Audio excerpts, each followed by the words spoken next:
everybody. Welcome to the Fire Chat podcast. Today on the show, I have Mr. Isaac Downing. Isaac, say hello to everybody. Hey, how's it going, everybody?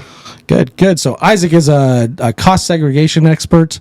For those of you that don't know what that is, we're going to dive into it here pretty quick. But Isaac, where are you joining us from today? I'm joining you from Dana Point, California. Dana Point. Dana Point. I like Dana Point. I got to tell you a story hard not about to that if we get to Dana Point. But it's great weather. Yeah. You came all the way up to Riverside from there. Thank you. Not a problem. The drive was a little bit hectic with traffic, but that's when you're jumping on the 91, it's always congested. Absolutely. You can't avoid it. Man, it's getting terrible on that fast track on the 55. Where everybody jumps in to the fast track. I think it's always been pretty bad since I've noticed that. I feel like it's getting worse on the fast track. People are getting ballsy as hell to just dive in at the very end. But anyways, that was not what we're here to talk about. So, cost segregation. What is, real quick, give us like a real quick overview of like what it is, why people like it. I can just give you a quick, short overview and what it actually is. So cost segregation is an amazing tax strategy that really goes and helps out real estate investors and real estate professionals out there to really accelerate their depreciation, free up cash flow in return to go out and buy and invest in other opportunities, primarily here in real estate. Yeah. And I mean, this is an important topic, especially because, most of us real estate investors, we usually don't have our taxes done by the time, the deadline rolls around. We're always extending it most of the time. So, there's plenty of time to still do taxes. So if you've already done them or for next year or whatever, but, what is the main difference? Like, cause there's definitely a lot of, stuff that goes into cost segregation. I know there's a lot of caveats, that kind of stuff. So, why do people use that strategy in general? Like, what is the main? Yeah. Well, Rich, first of all, I haven't met one client that's come up to me yet. Isaac, I'm paying too much in taxes. I just want to pay the IRS. No, we want to stay clear away from that. The point is to free up a bunch of cash here. Now, you're going to get this benefit no matter what, whether you want to wait 27 and a half years or 39 years to get your benefit, which is around 2 to 3%. Where our clients see that the time value of money, that's the main key factor here. So what we like to do is go out and accelerate that depreciation, free up the cash to go out and invest in other opportunities. So that's the main key here, is to free up the cash flow to go out and buy other opportunities, go buy other properties, or go reinvest in other opportunities, whether it's stocks or whatever it is, but not let the IRS hold on to your benefit that you could receive now. Yep.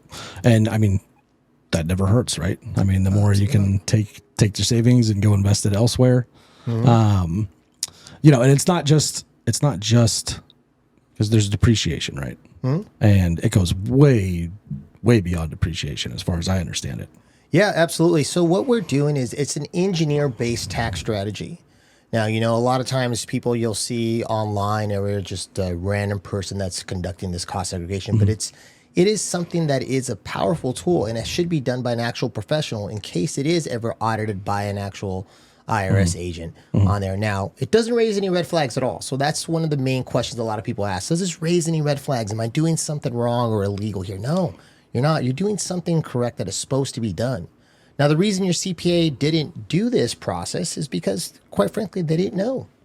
How are you going to tell me what the valuation is on a countertop or counters or flooring for that instance without actually using actual measurements and using RS means, which is the engineering price guide on this as well. Without those tools, you can't get the value of a certain components in order to take that depreciation. Absolutely. Somewhere out there's a CPA going, I know what it is. Now there is some that can do it, but to the extent that an actual engineer can do it, it's you'll get a far more benefit. And, you don't want to skimp out on something like this. You don't want to take the easy route. You want to make sure it's done by an actual professional, especially when you're talking about the type of percentages that you're going to be able to get back here on your investment property. Okay. And like depreciation, I mean, you just kind of, you round or you take a certain amount and you just spread it out. And that's kind of what it is. With cost seg, it's you bring someone in and they do what? Like what? Yeah, so let me just jump right in exactly how it's done. I'll tell you each step of the process in there. So, Ideally, we want to look at any type of investment property, whether that is a commercial real estate property or even if you have an Airbnb property, it can be done on. Any type of property. You know, I've done anything from sawmills to, you know, tiny home projects to, you know, large skyscrapers in New York. So all different types of properties I've seen and throughout my years of doing this strategy. Now, what it does is that it's first looked at by an engineer, get you an estimate. Say, does this even make sense? Are you even a good candidate for a cost segregation study? You know, how long have you had that property for? If you've recently bought it, since probably I would say anything after 2017, it may be a good fit for you. Now you look at that first, and then you talk to yourself, hey, do I need some taxable liability? Am I paying taxes on this property? You know, 9 times out of 10, you are. If you're receiving income, yeah, you're paying taxes. 10 out of 10. 10 out of 10 times, you're right. The IRS has a way to get their money back. Yeah, they're going to get their money. So, you know, we have to see about that. Now, there's ways to get that money up front. And what we're talking about is cost segregation, is that depreciation expense. It is a game changer right now. And there's new things that have come out, and there's new stuff that is coming out as well, too, to really help the clients out and free up that cash. Now, we talked about that before. Now, when we have a property, we first look at it from an engineer. We start looking at your taxable liability, say, hey, does this make sense? Okay, yes, I am paying taxes. Yes, I have a newer property from 2017 and above. And yes, it is an investment property. Again, it has to be something that you rent out, not something that you currently live in. That's you're going to work for your primary. Or right. Like it's not going to work for your primary. What if you also rent out a part of your primary? Well, that could be, there's stipulations on that as well, too, but there's always what ifs as well. So primarily it's for primarily, yeah. You want to make sure if you something that you Airbnb out, now if you sublease a back portion of your building as well, that's something we can look at as well. Okay. But it just depends. It just depends on every scenario there. And why the 2017 cutoff? The reason why is because bonus depreciation. Now, remember, you're taking a standard amount of depreciation on your building or your commercial real estate property or your, like I said, Airbnb. 9/27, 2017 is when bonus depreciation ramped its way up to 100%. And it falls off. And it's been trickling down 20% up until 2026. However, I can talk about this again a little bit later, but we can talk about the new bill that is going to be passed. Really? That is going to be something really great. Cool. And what that does is going to bring bonus depreciation back to 100%. Really? Yes. I know that we're talking, you know, do you follow John Heyer at all? I don't. He's a real estate attorney, or a tax attorney. Tax attorney that's pretty well known throughout the real estate investor association circles and whatnot. You know, he's a great guy. He's got a big personality, and you know, so. But he was talking about this. I went to Masters of Real Estate in Vegas last year, and he was talking about, you know, bonus depreciation, and it was falling off, and that they might be reinstituting it. But we weren't sure yet. So yeah, it's not hasn't passed yet, but I'm really confident it's going to pass. It's something that, you know, the IRS really wants on this as well, and it's going to really help out the real estate market in general as well. Okay. Because with that 100% bonus now, before the 100% bonus came into play, we didn't see very many, you know, Airbnb properties being out there and doing cost segregation. In fact, I wasn't doing really much cost segregation on any type of single family residential homes. The reason why, because the benefit just wasn't there. Yeah. You know, you had to pay X amount of dollars to do it. And then you had to wait, you know, 5 and 15 years in order to get your actual benefit. And that, you know, throughout you start weighing in the cost versus the million, how much benefit you're getting, it didn't actually make sense. Yeah. Now along came bonus depreciation, 100% on acquisitions. That changed the game, especially for Airbnb investors. It did. And that was actually where I first heard of cost segregation, was when I had an Airbnb, and that's when I started, you know, my ears started perking up as far as like, what is this? You know, because I don't really use it on my long-term rentals. Yeah, you know? it's a game changer now, especially when you're talking about your Airbnb property. You know, a lot of people don't think that they can do them, but you can. And you're looking at getting anywhere from about 25 to maybe even up to 30% on a just depending on the type of property. So maybe some on the lower range, maybe around 20. On the higher range, maybe up to actual 30% of the basis of that property that you bought. You're able to accelerate 100% and get that bonus depreciation. So that is huge. Yeah. Yeah. And you get it all within the first year. Yeah. So then you're right. Yeah. I mean, so you're getting, that's pretty incredible. It is. That's, let's just do simple math, right? Let's just say you had $100,000 property and you're able to get 30% of that property back in depreciation expense. That's $30,000 of that $100,000 you're able to get. Now, is it more beneficial the more properties you have, or does it matter? Just depends on how much that basis amount. Now, if you bought a property that was $1 million and you get 30% of that, you get $300,000. Yeah. Now, a lot of people say, well, I don't have $300,000 to write off. That's a huge amount of benefit. Well, that's fine. You could then go ahead and carry forward that loss until it's finally used up. Nice. And in fact, if you're a real estate professional, that's the big one for people that, maybe listening in and don't absolutely, maybe only have a couple properties, or you're like, well, I don't need to write off. I don't even make I don't even have $300,000 in profit. What you just said is the big one, that it rolls, that you can keep using it. It rolls until you've used it up, essentially. Yeah, you want to be in that loss scenario. You want to constantly show a loss, because then you're going out there and you're not paying any taxes. That's what you want to be. So, and again, we're not tax professionals, are we? Are you? Yeah, absolutely. You're a licensed tax professional. I'm not a CPA, but I've been in the tax world for 20 years now, doing the specific fixed assets and cost segregation side. Okay, cool. So I'm not a tax professional. So, but obviously you need to, consult your attorneys and whatever your tax people are. But what you're saying though is this about having, showing a loss and everything. People get really confused on that, because they're like, well, then how am I making any money? And that's the great thing about, the way the tax code is written, and you want to show these, and that's where all this stuff comes in, right? You're trying to show a loss, because you're ramping up that normally, because how many years is it for normal depreciation? 27 and a half? Yeah, you're going to get, for any residential homes, if we're talking about Airbnb property, you're getting 27 and a half years. Now, commercial real estate is 39 years. Now, again, you're going to get this benefit no matter what. Let's just say you're fine. You're like, hey, Isaac, I don't need any additional benefit. I am fine. So fine, you could take your 2% for the remaining 27 and a half year life. I mean, Rich, we understand the time value of money here. I mean, have you gone to McDonald's lately and bought yourself a burger? That price is extremely a lot more than it was. Not McDonald's, but we had a $45 trip to Carl's Jr. for two people recently, and I was just like, "What?" Exactly. Back in my day, I would able to get that big, that Carl's Jr. trip for maybe 20 or something. Yeah, it was ridiculous. So that's the same purpose that we really preach on cost segregation. Hey, why don't we get this benefit, free up some cash now, now that it's worth more, because as the dollar, appreciates in value as well too. So we have to make sure to utilize that while we can. Is there a benefit, or I can't think of the word, a not benefit to if you're getting it all now, is there something you're losing later?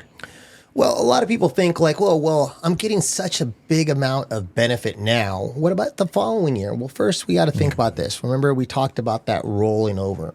You're going to get this huge amount of depreciation expense. Now, when we're thinking about it, we're taking 30%. So the remaining 70% is still taken out throughout 27 and a half years. So a lot of times people think that you're not going to get a big benefit the following year. In fact, you're still getting a good percentage of that. We're just skimming a small percentage up front and taking it up front in order to free up the cash to go out and buy other properties. Now, again, you still have that roll forward. That's going to be taken up the following years, and you still have that other percentage that you have. So Interesting. So you're definitely getting that benefit, utilizing it now to go out and reinvest, and you still have that benefit the next following years as well. Excellent. So, and I'm going to ask you one more time on 2017, because I want to make sure that I'm understanding it properly. If the property was built, that's the cutoff of when you bought it, or when it was built? Yeah, let's just say when it was bought. The reason why, because the Tax Cuts and Jobs Act came into play, and that was the big thing that really put into the bonus depreciation. So it has nothing to do with the year the property was built? No. I just want to make sure. As soon as you purchase the property, it doesn't matter we did a historic building that was built in the early 1900s. We did that in Prescott, Arizona recently. It was a beautiful house. I love Prescott. So do I. It was this house was amazing. It was an investment property that somebody used, and they're using that for Airbnb, but it was a beautiful home bought in their, constructed in the early 1900s. And what they did was we went in and did a cost segregation study on it. I believe the client got a little bit I want to say it was around close to 30% of accelerated depreciation on that property. Now, even though it was constructed in the early 1900s, it's brand new to them. Yeah, so anything you buy, so it doesn't matter what the property. I mean, I've seen a lot of distressed properties, and a lot of people think, well, this property is on the verge of being, torn down. It's barely, well, it's brand new to you, and thus, in the eyes of the IRS, it is brand new to you. Thus, you have your acquisition. You're now taking depreciation on that purchase price that you did. So there's a couple different opportunities there. Now you get to do the cost segregation on the acquisition of the property that you just purchased. And then you're going to do a rehab on this property. So now there's an opportunity to do another cost segregation on that renovation as well. Okay. So let's do a real life scenario. Yeah. Here, and so I'm understanding a little bit better. So I bought a house for here in California up in the mountains for $90,000. Okay. And then I put $130,000 in it. And then I refied for basically $230,000. Okay, so I still had $30,000 in that property, as far as what I had into it, but but it's not an Airbnb, it's just a long-term rental. Okay. So walk me through like what you just talked about as far as rehab, like how does that work from a cost seg standpoint? Okay, so let's just let's just go with $100,000, make it some easier numbers. Okay. So we first start off with the $100,000 purchase that you did in, let's just say, Lake Arrowhead area, you said? Yeah, up near there. Okay. So let's just say $100,000 property. You have to segregate land because you also, when you bought yourself the property, it also had land. And as we know, land is a non-depreciable asset, so we can't take that. To land. Right. So we have to take that out. So when you bought $100,000, you instantly had to subtract land out of there. So maybe it was 120, and now you have the basis amount. Now, basis is a tax term or accounting term that's your building purchase price subtracted the land allocation. Okay. So now you're left with $100,000 of basis, or $80,000, or whatever we wanted to use. But for this scenario, we're going to use $100,000 of basis. Sure. You do a cost segregation on the acquisition portion first. Let's just say you're doing it for 2023. You're getting 30% of that. So you're getting an instant $30,000 depreciation expense tax write-off you're able to get. So now you're going on in the following year, or let's just say you're constantly rehabbing it and you keep on doing more work. Maybe you're Airbnb-ing it out, but you're taking some time off to do some rehab work. You put another $100,000 into this property. Now you can do another cost segregation on that $100,000. So maybe we want to strategically strategize on when we're going to take this benefit, because we now did the acquisition cost segregation where we got $30,000 of it. And now we did another $100,000. Maybe we want to wait a couple of years until we fully exhaust that $100,000 initial acquisition cost segregation first, and then strategically play it depending on your actual taxable liability. And that's the key. So there's opportunities there, but this is where the real tax planning comes into play. It's really important to understand your taxable liability in order to offset it correctly. Now, a lot of firms will say, hey, you need to do it all at once. Well, you don't. You can always come back and do that cost segregation on that renovation. Okay. You simply file a form called a 3115, change in accounting methods, and you can go ahead and take advantage of that cost segregation again. Interesting. Okay, so, and that's just one example of just a rehab. Let's talk about a different scenario. You bought, for the Airbnb people out there, they bought something retail, paid, let's say $500,000 for it. And they spent $100,000 kitting it out, furniture, they did it to the nines, really nice house, repainted, did a bunch of stuff. What would that scenario look like for them? Yes. Is it different at all? Same thing. No, same thing. They would do the initial acquisition. You do the cost seg on that, and then you do the renovation part as well too. So you just have to stagger it on where you're kind of looking at it. Now, if you bought it and then you did the renovations on there, we have to look at that as well. But it's important to really keep track of the equipment that you're buying as well, the furniture, because that furniture is something that can be taken as depreciable assets as well too, and take bonus depreciation on this as well. Okay. So a lot of our clients will see Airbnb properties, they'll go ahead and expense them. When you're supposed to capitalize a lot of your furniture that you bought for Airbnb as well, because it's all part of the actual asset. Yep. But you can go ahead and take advantage of bonus depreciation on those assets as well and fully depreciate them. And does that, again, I did the Airbnb thing for a little while, but I got out. And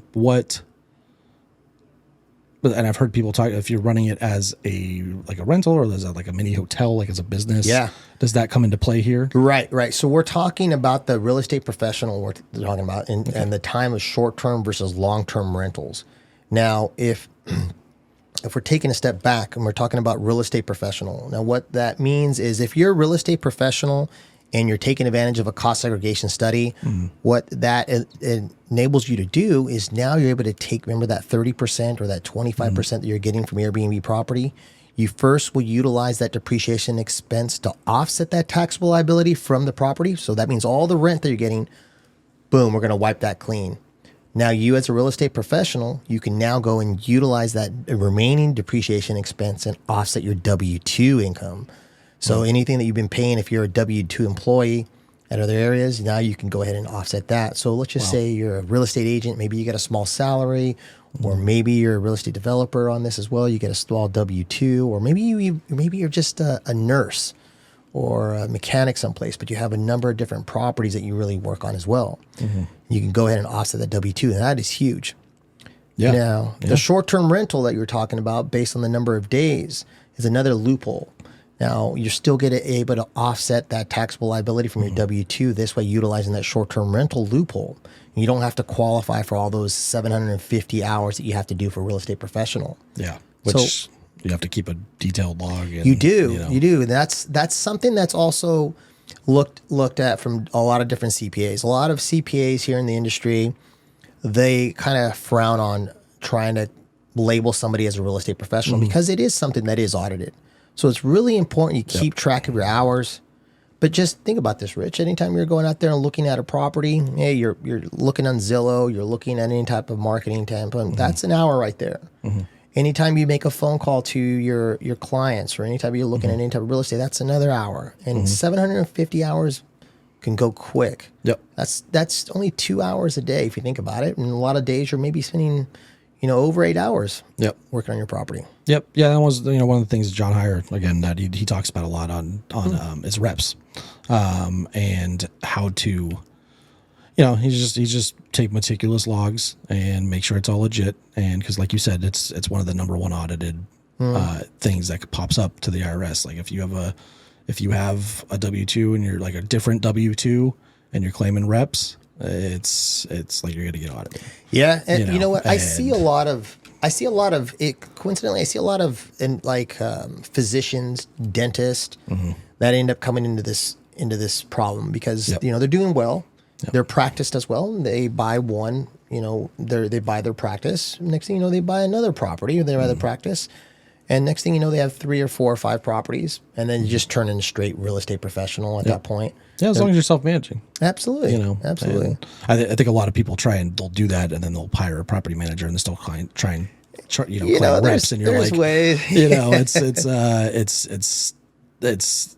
unless you can prove that you're working like 80, 90 hours a week, and you can maintain 2 to 3 full-time jobs. It's a tough sell to the IRS. It's also take that as you will. Like if you're listening out there, you do whatever you want, but make sure you talk to somebody. You have to make sure to get involved with the right CPA as well too. That's a big thing as well. Make sure you understand who's actually doing your actual taxes. Now, a lot of times you'll have a CPA that's just maybe old school, stuck in their way, just kind of filling in the blanks. You want to make sure to, especially taxes being such a big thing, it's really important to get somebody that really understands this, because if you don't, then they wouldn't understand what real estate professional or short-term rentals and all those different loopholes on this as well, or different types of strategies that there's so many terms out there that it's just terms and the way they all work together, and you got to do this and loopholes. It's like it's crazy how big that industry is, and how complicated it gets. But in your cost segs, one, I don't want to say, it's a small part, but it's a major advantage, I guess, to if you're willing to put the time in. So, and this was, I think you said this earlier, is that it started out more as a commercial thing.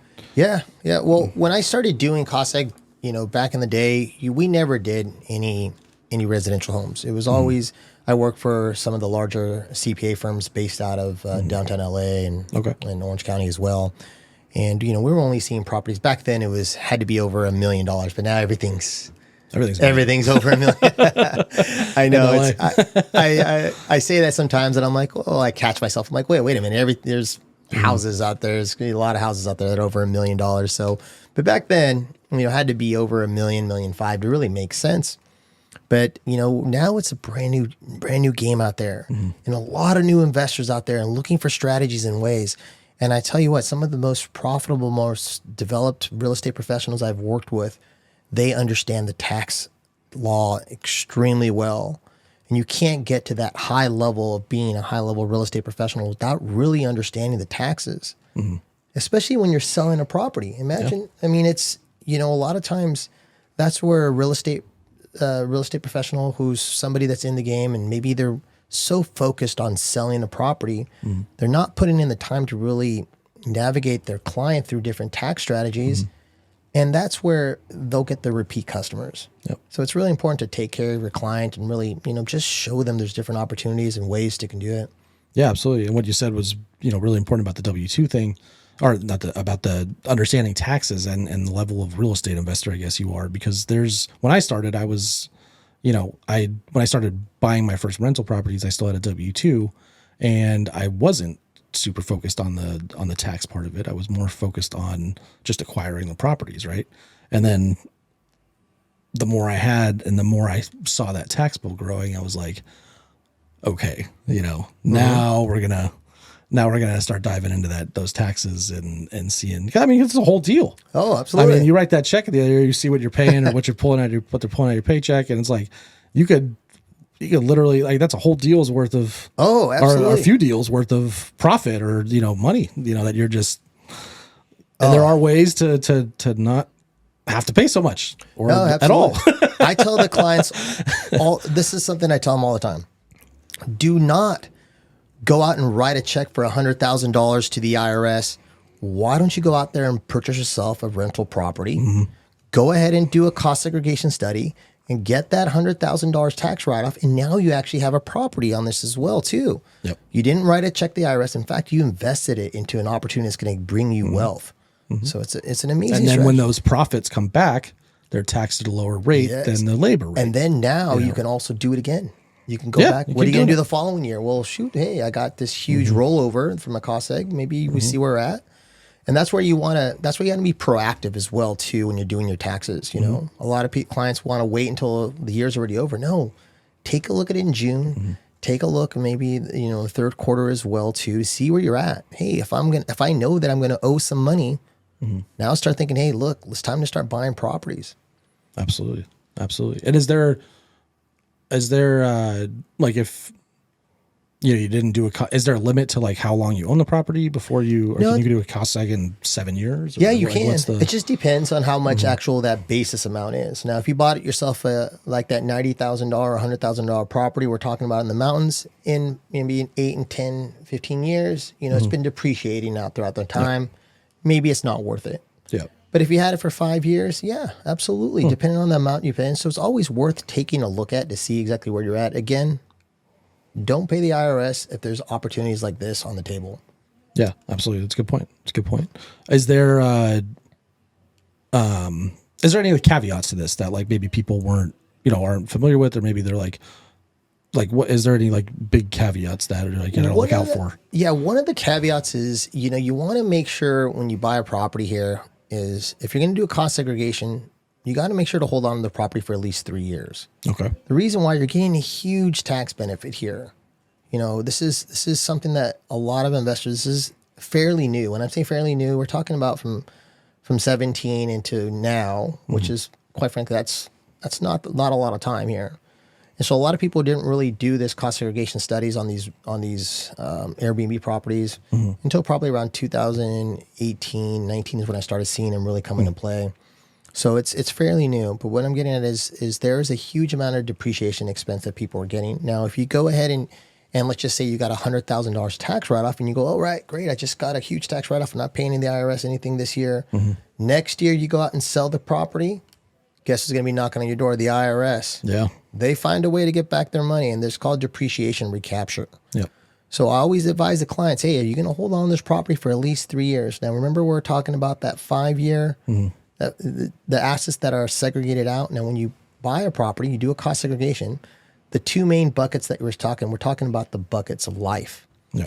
Is 5 years and 15 years. Okay. So the majority of the assets are technically 5 year assets, and they're almost fully depreciated after 3 years. So that's why we advise to hold on to 3 years in order to mitigate that actual depreciation recapture. Okay. Okay. Good point. Good point. So, all right. I'm starting to get it. Now, guys, if you have any questions, just feel free to, let me know. And absolutely. We can talk a little bit more. Absolutely. So this is a powerful strategy, obviously. And a lot of people, they get, I'm sure, taxes are a daunting thing already. Right. And this is another thing, another strategy, another I got to do this now. Obviously, you've been doing this for how long have you been doing this? God, I first started, I said it's been 20 years or so. Okay. It's in some sort of a manner because I've been originally started off and working with a lot of the fixed assets, which are the assets that we're segregating off. And then it just progressively merged into cost segregation, which. Okay. So 20 years, 20 years. And if somebody was looking to do this and they wanted, what's the first step? Obviously they call you and then what's it look like from there? Yeah, it's really easy. It's really easy. The information's needed. If you just bought a property, send over the purchase agreement. That's it. And we will look at it. We have tools to look at the property similar to what any type of appraisal has done as well too. We'll look at it. We'll give you an estimate. We'll say, hey, look, this is an Airbnb property. Roughly, next question is how much do those Airbnb properties cost? Well, it depends. It depends on how long it's going to take the engineer to do the study. And we can see that just based off of our experience on this as well. And we'll let you know, hey, these are going to be anywhere from $1,500 for a small property, maybe even $1,000 to, depends on the large. I mean, I've done YouTube influencer houses in North Carolina that were basically a hotel. Wow. So, sky's the limit when it comes to these large properties. And, the price obviously has to go up to reflect that because it takes time. We have to go out there and actually measure the property.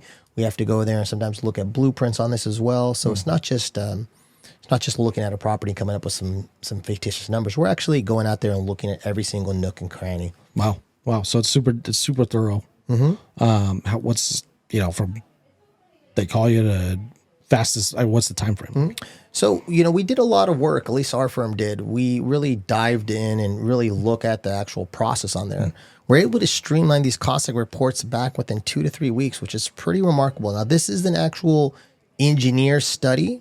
Now, there's other things you'll see out there, a lot of do-it-yourself type of stuff, which, again, I would, steer clear of those type of things because, we want to make sure that it's actually accredited. And you can go back, and if something comes up from the IRS, you can go back and pin responsibility on whoever did it. Now, if you're doing it yourself and you're not an engineer, if you're not a real, an actual tax professional, then a little bit things can kind of get a little screwy there. So, and I was just having this conversation with somebody, a different thing, but I was like, you could spend all this time trying to figure this out yourself, and all that time you're spending, you just go get another deal, and just pay somebody who knows how to do it. Yeah, absolutely. And then you're talking about something. If you're going to get, if you're paying, $2,000 to get $100,000 in benefit back, and you're shopping, bargaining around to save a couple $100, and you're going with maybe an unscrupulous firm or somebody that's questionable, you don't want to. One thing you don't want to do is mess with the IRS. Yeah, absolutely. I agree. So just just make sure whatever you do is do it through somebody that's done it for a while and is actually accredited and can actually provide you a report that can stand up to any type of stipulation the IRS has. Yep. And I mean, I went to this guy years ago to do my taxes before I was in real estate, and I owed a certain amount on something, and then he just went, and all of a sudden I was getting a refund, and I was like, years later, I was just like, man, that was just that was just a bad, like, you know, I would never do that again. Like, you don't want to see the yes men when it comes to, you know, real estate and taxes and stuff like that. So, yeah, the stuff I've seen throughout different tax returns and different depreciation schedule, it's pretty remarkable. We like to call it creative accounting because I'm like, how the heck did you come up with this stuff? But that's where another service comes into play. You want to look at every single thing, make sure that you're doing it correct. I mean, I even advise some clients that I've seen, I'm like, listen, you're not going to get a benefit. You're going to go the opposite way. The reason why, because you did something screwy here that shouldn't have been done, so we're going to correct it. Now, either they can, you know, stick their head in the sand and not try to raise any red flags, or do the right thing, correct their actual taxes before the IRS comes, because you rather have yourself do the correction before the IRS gets involved. Absolutely. So right on. Well, what do you have your own real estate? Do you invest? Like what do you look like outside of cost seg?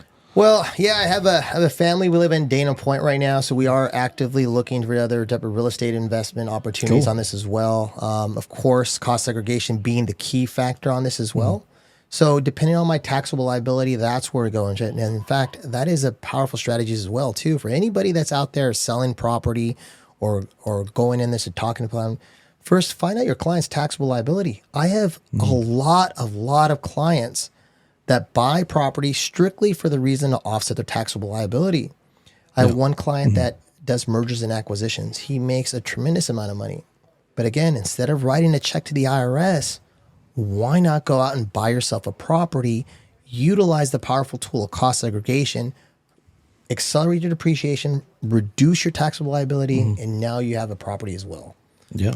Absolutely. Absolutely. I'm on board, man. Hey, you know who to call. All right. Well, Isaac, what if people want to get a hold of you and have more questions about, you know, cost seg and taxes and whatnot, how would they best get a hold of you? Yeah, feel free to give me a call anytime. My phone number is area code 805-341-0142. That number again is area code 805-341-0142.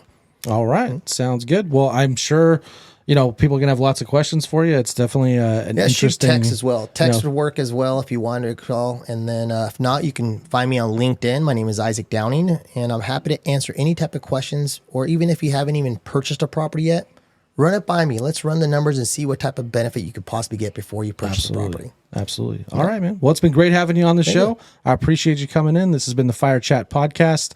You can check us out at firechatpodcast.com. Or you can go to IEREIC.org. Again, that's IEREIC.org. We have live events every single Wednesday here in Riverside, California, and we'll see you on the next one. Thanks, everybody. Thanks, Isaac. Thank you. Appreciate you coming in.